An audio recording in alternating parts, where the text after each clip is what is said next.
Hello, আসসালামু আলাইকুম। সবাই কেমন আছেন ইমান এবং স্বাস্থ্যে? আমি ফাতেমা মনি ফ্রম বাংলাদেশ থেকে। সো দেখতেই পাচ্ছেন এখানে সুন্দর কিছু আয়োজন করা হচ্ছে। এটা আরেক ধরনের পিঠা। যেই পিঠাটা আমি গত সাউথ আফ্রিকাতে ৮ থেকে ৯ বছর পর্যন্ত আমি খাইনি। মানে যতদিন ছিলাম এই পিঠাটা আমার কপালে ভাগ্যে মিলেনি। সো বাংলাদেশে আসার পরে যখন মাকে বললাম, মা বানানো শুরু করে দিল। সো যেহেতু এখন শীত চলে আসছে সাভারে, হালকা হালকা শীত, তো এরকম পিঠা বানানোই যায়।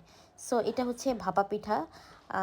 দেখে অনেকে আন্দাজ করতে পারবেন, আবার অনেকে পারবেন না, বুঝবেন না। যারা পিঠা বানায় না আমার মতন, তারা তো বুঝবে না যে আসলে এটা কী চলছে।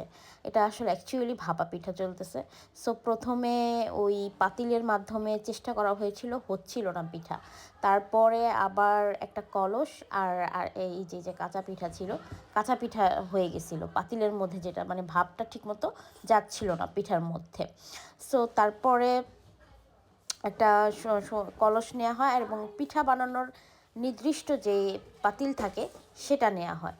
তারপরে থেকে সবগুলো পিঠা সুন্দরভাবে, সফটভাবে, সুন্দরভাবে হয়। তো আজকের মতো ভালো থাকবেন। আল্লাহ হাফেজ।